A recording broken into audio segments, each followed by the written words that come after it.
Oi, gente, tudo bem? Renata aqui de novo, nessa conexão maravilhosa, trazendo um pouquinho sobre o adolescente, essa fase tão maravilhosa do despertar da vida.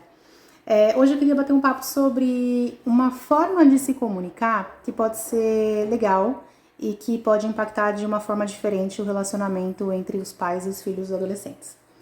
E qualquer pessoa que se comunique com adolescentes também, na verdade. Na verdade, é uma comunicação legal para muitos formatos e, enfim, na casa da gente, muita coisa muda quando a gente começa a se comunicar dessa forma.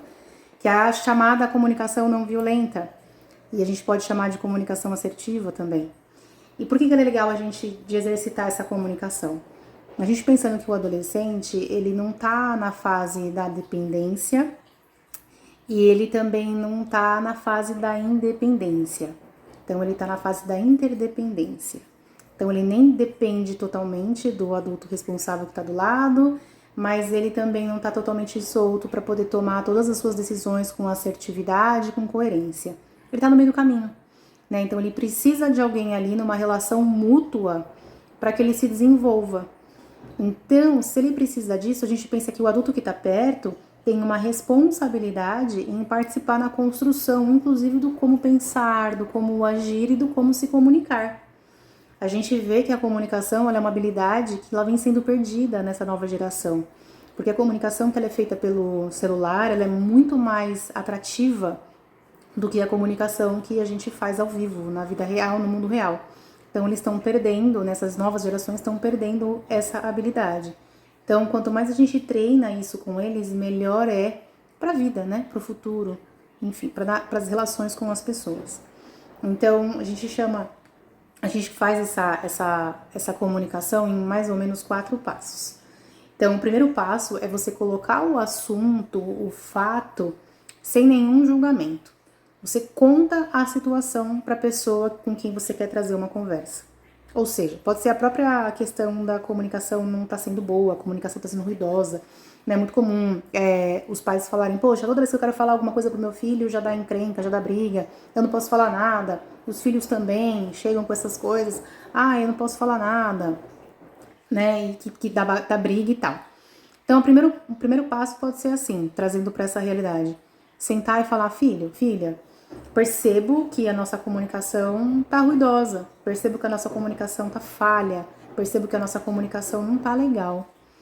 Né? Você conta ali o fato sem julgamento nenhum. Não é você, não é porque você, ou mesmo porque eu. Não, você conta o fato. A comunicação não tá legal. Ponto. Aí você vai trazer um sentimento com isso.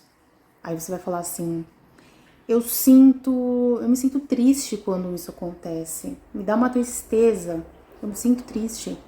Ou eu sinto que eu fracasso na minha comunicação. Eu tô fracassando na minha comunicação.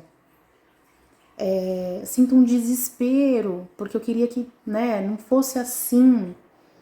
E aí você, né, viaja aí no que você realmente sente, né, na honestidade de um sentimento.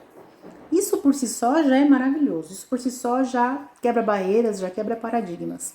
Mas aí a gente acrescenta mais. A gente coloca uma necessidade. E aí você pode falar, dentro desse caso de novo, eu sinto que a gente podia fazer diferente, eu sinto que dá pra gente fazer diferente, eu sinto que podíamos juntos entender isso de uma outra forma. Existe uma necessidade de que as coisas sejam diferentes. E aí, ao final, a gente termina com um pedido. E a gente pede: o que você acha da gente fazer tal e tal ação? O que você pensa da gente buscar uma ajuda externa de tal e tal, não sei o que lá? Eu achei um lugar que fala sobre isso, que não sei o que. O que você acha da gente ver juntos, da gente olhar juntos para isso? Filho, tem um livro aqui que eu tava lendo sobre uma comunicação diferente. O que você acha da gente juntos dar uma olhada aqui e ver o que faz sentido pra gente? Eu termino com um pedido, né? E aí você vê que só de fazer esse passo a passo, a gente sai daquele mundo toma, leva. A gente ensina o adolescente a como se comunicar, a gente ensina a falar sobre o sentir, que é algo que Até para os adultos é muito difícil, né, falar sobre o sentimento, sobre como eu me sinto. Pode ver que em muitos lugares, quando você fala, tá, mas como que você se sente sobre isso? Dá aquela travada do... Aí você fala, é que eu não gosto. Não, mas como você se sente? Mas é porque é ruim. Mas como você se sente?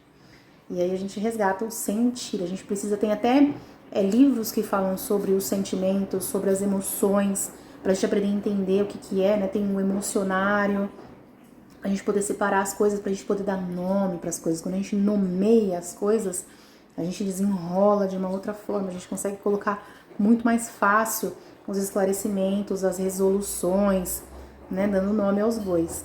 Então a gente também ensina para eles. Então nessa relação de interdependência, a gente tá nessa troca, a gente tá nesse, né, não exigindo que o adolescente traga as coisas prontas ou que ele se comporte de uma forma diferente, se nem a gente sabe como. E ninguém ensina para eles a como se comunicar. Ninguém ensina para eles que não é fechando a cara, que não é ficando bravo, que não é bater na porta do quarto, que não é bater na porta do carro, que não é deixando pra lá, que não é mergulhando então na internet para poder esquecer, que não é esquecendo e deixando e vendo um filme e deixando pra lá, né, vai para debaixo do tapete. Não é assim. A gente precisa falar sobre os assuntos, mesmo que não seja naquela hora, mesmo que não seja naquele momento, que precisa de um tempo, né? A gente tem que respeitar isso, né? Vamos falar agora? Então vamos falar daqui a pouco? A gente vai precisar voltar nesse assunto depois quando você estiver mais calmo. Eu preciso de um tempo agora, eu volto nesse assunto quando eu estiver mais calma. A gente ensina as pessoas a, né, respeitarem. Então olha que importante que tem numa coisa que parece ser muito simples, a importância e a relevância que tem a participação do adulto nesse desenvolvimento do adolescente. Então se você é um profissional que trabalha com adolescente, se você é pai ou mãe de adolescente, se você é tio ou tia de adolescente, olha que legal que tem ali um passo a passo para a gente poder comunicar de forma diferente. E a gente pode levar isso para nossa casa, treinar isso com as famílias, treinar isso nos nossos relacionamentos, treinar isso entre, né, as pessoas que a gente conhece, se relaciona, entre os irmãos. É muito legal. No começo a gente precisa escrever, pensar um pouco, mas depois flui naturalmente. Então o convite aí hoje fica pra gente testar esse estilo de comunicação e ver quais são os resultados que isso reverbera na gente.